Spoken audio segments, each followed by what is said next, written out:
Chào mừng quý vị đã cùng đến với chương trình Người Kết Nối. Trước hết thì Nguyên Khang hãy cùng chào đón với quý vị ba nhân vật cùng đồng hành ngày hôm nay. Đầu tiên đó chính là người phụ nữ hôm nay đỏ rực. Xin được giới thiệu đến quý vị, đó là chị Mỹ Uyên. Chào quý vị. Và bây giờ cũng vậy, cặp đôi rất đẹp của chương trình của chúng ta. Xin được giới thiệu đến quý vị, đó chính là diễn viên Hoàng Mèo và diễn viên Lan Phương. Chào các bạn. Và chương trình Người Kết Nối của chúng tôi sẽ kết nối quý vị những câu chuyện về những người nước ngoài hiện đang sinh sống hay làm việc tại Việt Nam. Đôi khi những cái lương duyên, những cái hữu duyên của họ đến với đất nước này không chỉ là cái cảm tình đối với con người, với đất nước, mà bên cạnh đó đôi khi lại có những người phụ nữ, những cái câu chuyện tình đã níu chân họ ở đây. Rồi bây giờ chúng ta hãy cùng xem nhân vật ngày hôm nay đó là ai. Xin mời quý vị.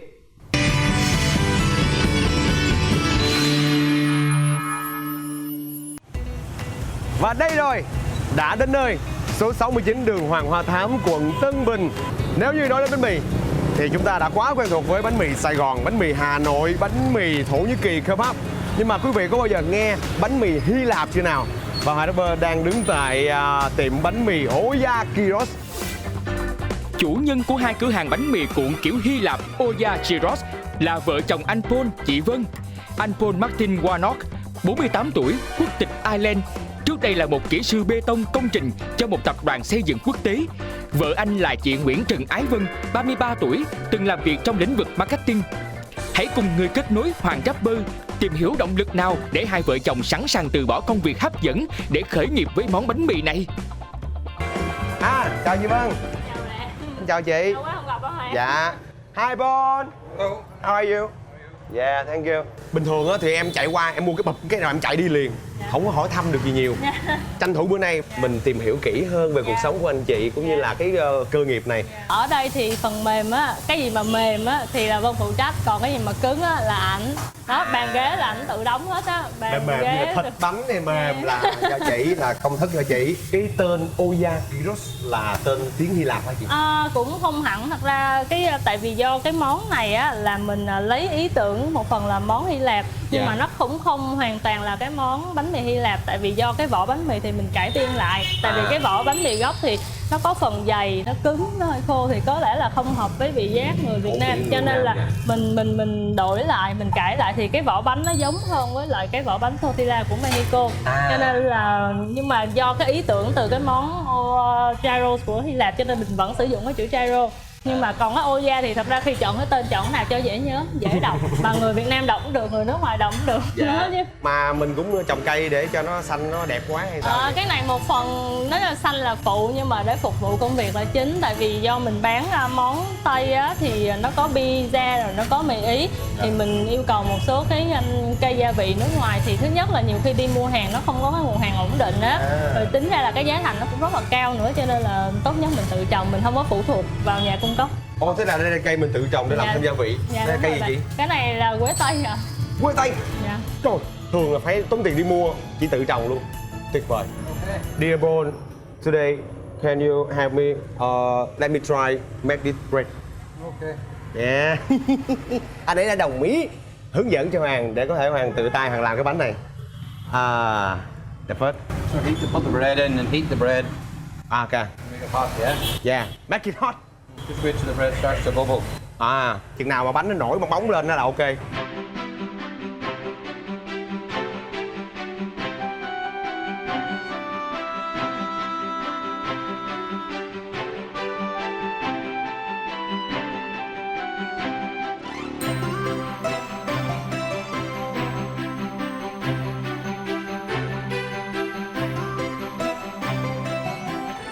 How long have you been here? 8 years. 6 years. 8. Nói tiếng Việt luôn anh. 8 nè. 8 năm. 8 năm rồi. Do you help her? Yeah. Some vậy hả? Some day, every day. Some days fight and some days not. Why some day have, but some day have not? I don't know, just the way life is. Gì đó. Trời ơi, lộ nghệ. Trời ơi, thấy thương chưa? Lọ ngạ dính dính mũi kìa. Không biết là cái động lực nào khiến cho hai vợ chồng có thể chọn món bánh này để trở thành một cái nguồn thu nhập chính của gia đình à? We, Vân wanted to do the kebab. Originally, she had an idea. She wanted to open a kebab shop, and I said to her, better to do something different. Because we already have a lot of kebab shops in Vietnam. Oh. So then I showed her this product is from Greece. Yes. Every day, how many wrap with you can eat? Most days I ate 2 or 3. 3. Một ngày anh ấy có thể ăn 3 cái bánh. 3. Sure. Yeah, maybe, yeah. Nhiều hơn hả chị? Nhiều hơn hả chị? Yeah.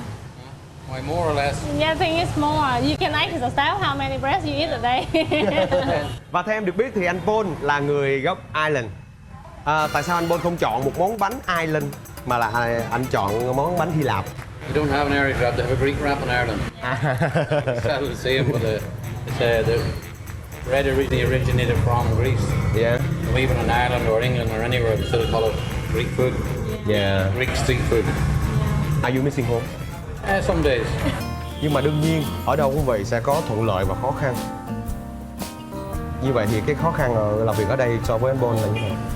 I don't find anything difficult in Vietnam. Ủa gì luôn á. Anh không thấy không có khó gì hết trơn. Sure. I don't find the language okay. I don't find Vietnam difficult, I find it easy. Như vậy thì làm việc thường xuyên như vậy thì anh chị ăn trưa lúc nào, lúc mấy giờ? Khi nào rảnh thì ăn.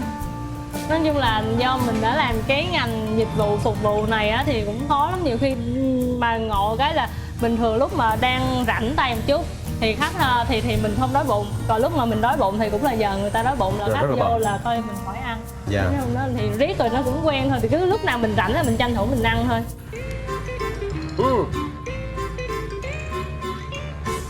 Hôm nay chị Vân ưu ái làm một phần rất đặc biệt, thập cẩm luôn. Ví dụ trước giờ mình kêu thập cẩm mà. Thập cẩm rất là ngon.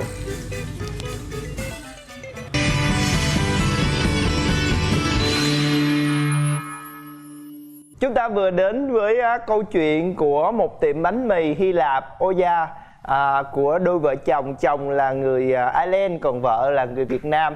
Không biết là mọi người quan tâm về cái món bánh mì này hay quan tâm về cái câu chuyện tình này?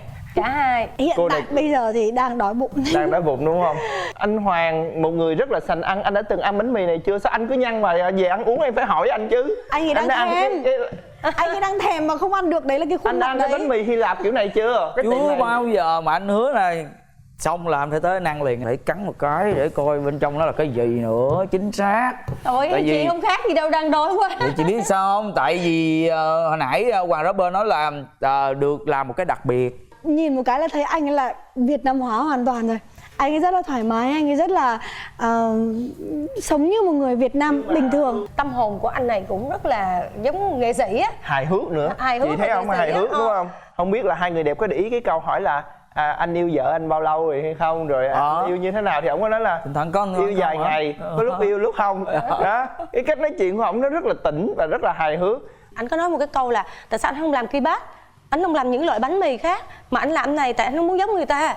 Nhưng cái đó là đúng mà, bởi vì thực sự với người kinh doanh á phải làm cái gì khác người ta. Chứ giống như bây giờ mọi người hay bị là khi mà một người trồng chuối bán được, thế là tất cả nhà trồng chuối thì tự nhiên giá chuối lại rẻ xuống và không ai quan tâm đến nữa. Nhưng mà quan trọng ở đây là họ bán ngon thì mới có nhiều khách. Mọi người có để ý cái chi tiết là Hoàng Rapper có hỏi là anh chị thường ăn trưa như thế nào, thì anh chị nói là đôi khi mà khách đông quá vào lúc mình đói bụng nhưng mà không ăn được, nhưng mà lại tới lúc mà rảnh rỗi thì lại không đói.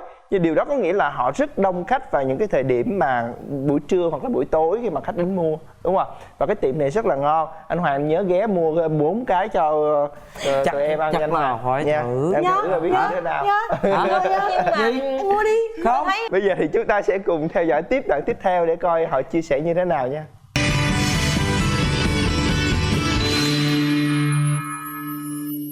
Hoàng Rapper đến thăm nhà của anh Paul, chị Vân để cùng tìm hiểu câu chuyện tình yêu và hôn nhân của họ.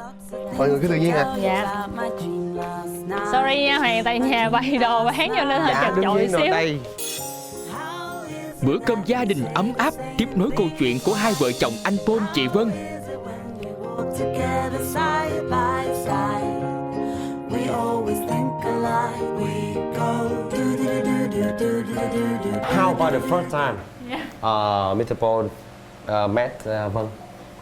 The first time. Can you remember? It's that long ago.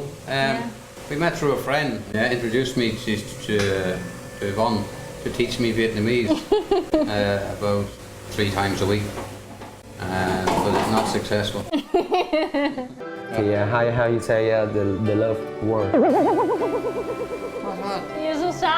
Chết rồi, ảnh bắt đầu mặt đỏ lên rồi. Ảnh đỏ mặt lên rồi kìa.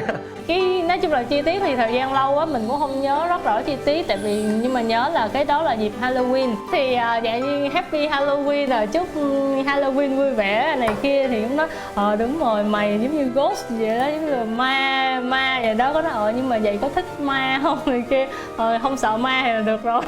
And now your wife still a ghost? No, No, not a ghost. No. Nói at all.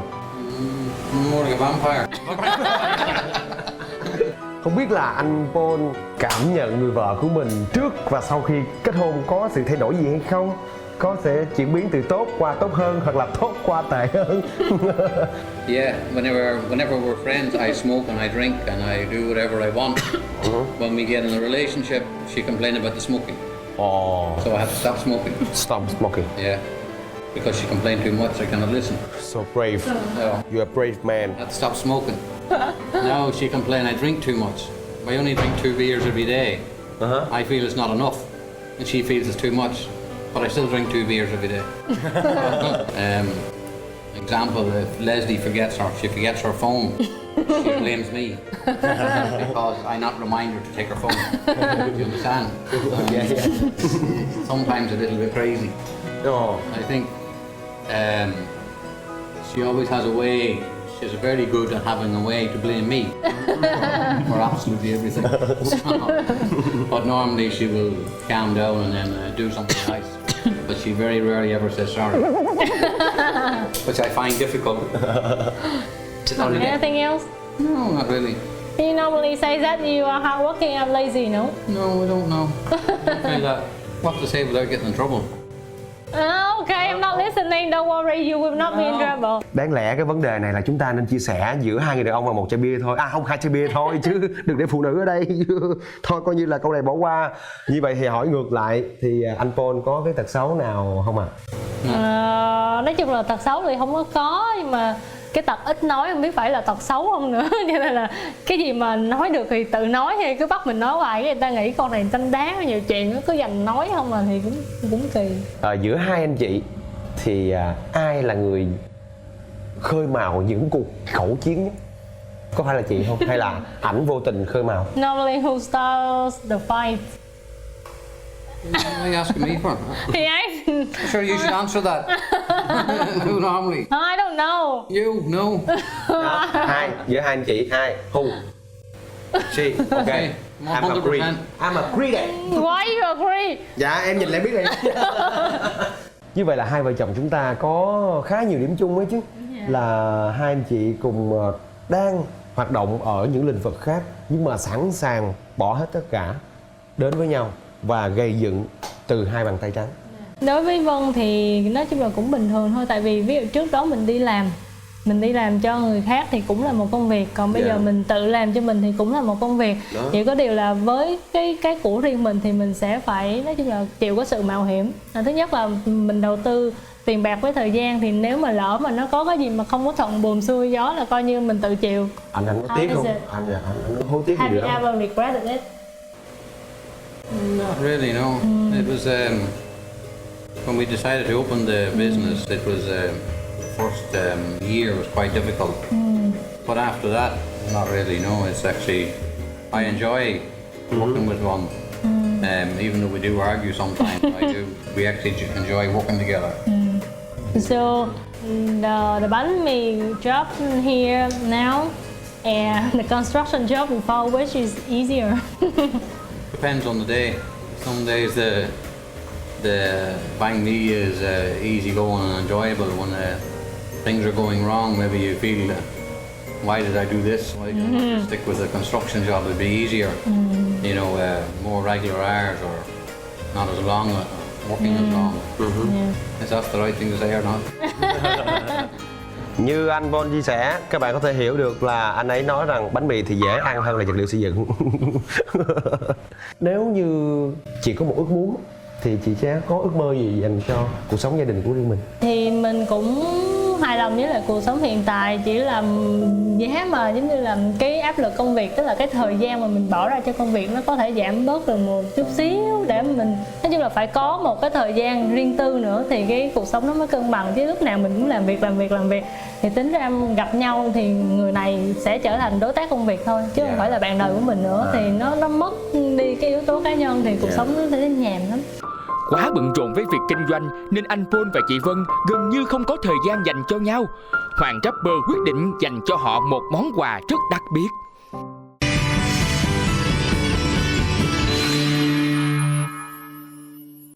Mọi người thấy như thế nào về các câu chuyện tình yêu của hai vợ chồng này? Phương thấy là họ đến với nhau bằng tình bạn, trước tiên là bằng tình bạn. Hai người cảm thấy thoải mái, hai người cảm thấy dễ chịu, học tiếng Việt với nhau, nói chuyện được với nhau, thì bắt đầu là họ đến với nhau bằng cái đó.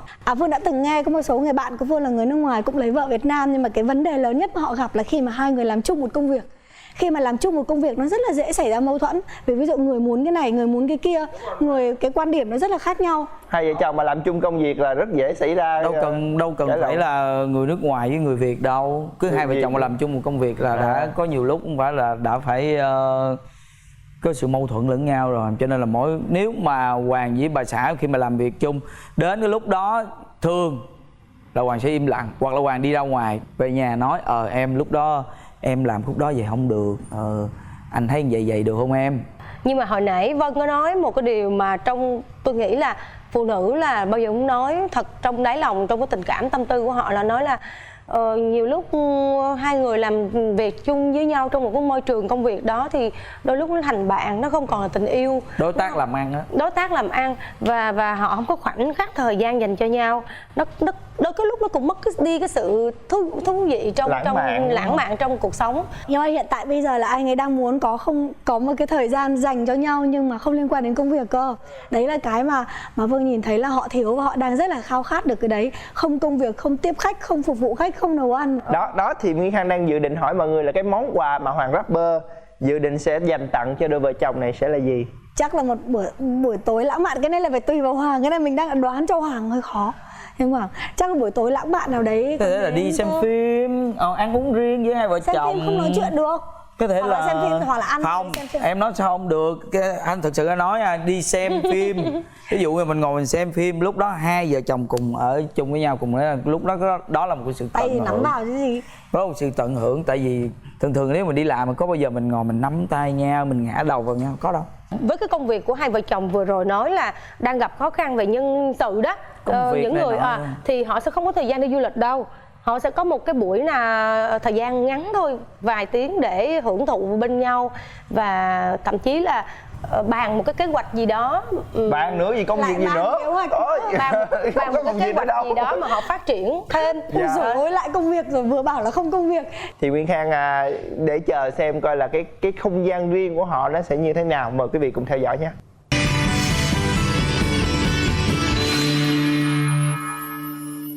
Và bây giờ xin mời anh chị bước vào quán. Dạ. Paul, how about this location? Familiar, yeah. Em cũng muốn tạo một cái không khí thật là gần gũi dành cho anh Paul. Sau khi chúng ta đã có một cái không gian là của một gia đình người Việt rồi, thì bây giờ hãy tưởng tượng mình đang ở Ireland đi. Dạ, xin mời anh chị ạ. Ở góc này thì em phát hiện ra được bản đồ của nước Ireland. Vậy đây, đúng không ạ? Ireland map. Thì không biết là Which part you are from? đâu? Anh ở đâu? Ngay thủ đô luôn ạ. Nhà của anh Paul thì chỉ xa biển có khoảng 1 cm mà thôi quý vị ạ. Chỉ đúng 1 cm thôi. Và nhìn thêm anh thầy có thể thấy được nhà của ảnh là ngay cái đường chỉ đỏ đỏ. Em có một trò chơi nho nhỏ muốn gửi tặng đến anh chị. Dạ, trò chơi đó như sau. Đó là một cái bài trắc nghiệm thôi, để cho khán giả tìm hiểu xem là hai vợ chồng mình có thực sự là hiểu nhau nhiều hay là không.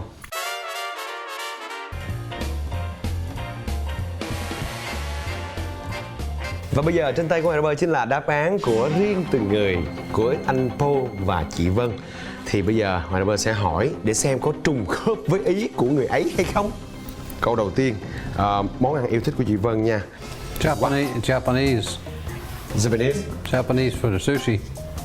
Anything else? Or Korean. Chính xác luôn. Đồ ăn Japanese or Korean, one of the two. Yeah, và đồ ăn Hàn Quốc, chính xác, trúng đường câu rồi. Tiếp câu 2. The second, what is the dislike food of Vân? She doesn't dislike any food. She eats everything. Và đáp án là fried food. Well, do you not like Chị Thai không food? không thích ăn đồ chiên hả? Something oily food. Oily food, yeah, well, Yeah. I suppose, yeah, you don't really eat that much. Yeah. Rồi, thứ ba là địa điểm yêu thích của chị Vân. Club. Yeah. No. Hands up. Yo. Rồi, nhỏ thử thách to đó. Yeah. Restaurant. Japanese, Korean restaurant. Vâng, câu trả lời vẫn thiên về ẩm thực nhiều hơn. Là nhà hàng Nhật Bản, Hàn Quốc. Nhưng mà đáp án của chúng ta là supermarket or market. No. Your favorite place is supermarket? Yeah. I wouldn't have said that, no. Because you always complain about go shopping. Oh, You. your favorite place or? You dislike going shopping. I just like going shopping, yeah. But I enjoy going shopping, going Yeah, yeah. to the market or supermarket. Well, Dù sao thì ảnh cũng đã đoán trúng được khá nhiều ấy chứ. Mặc dù có thể là chưa trùng khớp nhưng mà rõ ràng đây là những khía cạnh khác nữa về sở thích của chị. Còn bây giờ quan trọng là chị Vân nè. Món ăn yêu thích của anh Paul là gì nào? Easy, dễ tính, cái gì cũng ăn được hết. Chị phải chọn một món, bắt buộc phải chọn một món. Chips là khoai tây chiên. Khoai chiên. Câu trả lời là sandwich. Rồi bánh mì. Rồi câu 2, món nào mà ảnh không có thích? Sầu riêng. Chính xác. Câu 3 là cái nơi mà ảnh cảm thấy thích là nơi nào? Hồ bơi, swimming pool. Swimming pool. Anh không thích. Museum. Anh thích cái chỗ nào mà mờ ám đó? Nhà. Nhà là rõ ràng quá rồi, cái nào? Không phải. Mờ ám là cái giường sao? Thầy thích đi ngủ. Chừng chắc đi ngủ tới thui mà em.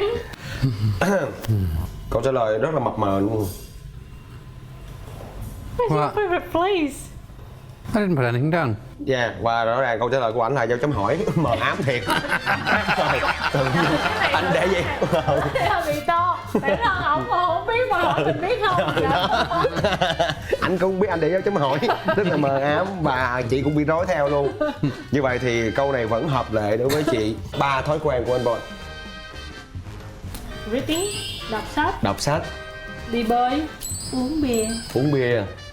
Rồi, trong đáp án của chúng tôi là TV, cooking. Did you like swimming? I do like swimming, but I don't have time to swim. Xong đi vô. What do you mean? Talking about your hobby. Well, sure, What you a hobby? usually do? Hold on, a hobby is something. Excuse me, a hobby is going on travel. no. Like you Gia đình đã bắt đầu lục a hobby is something you do, right?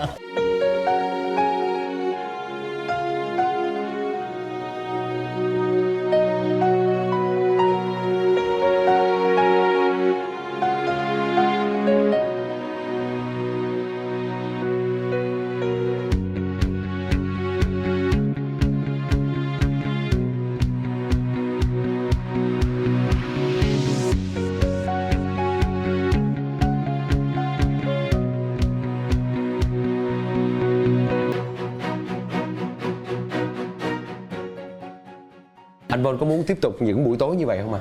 Yeah, it's nice sometimes. Yeah, sometimes. Cảm ơn anh rất nhiều. Và bây giờ trước khi kết thúc chương trình thì chúng tôi vẫn mong muốn được lắng nghe những tiếng nói từ con tim của anh Paul. Thứ nhất là về người vợ của mình. Anh có muốn chị ấy trong tương lai sẽ thay đổi điều gì đó hay không?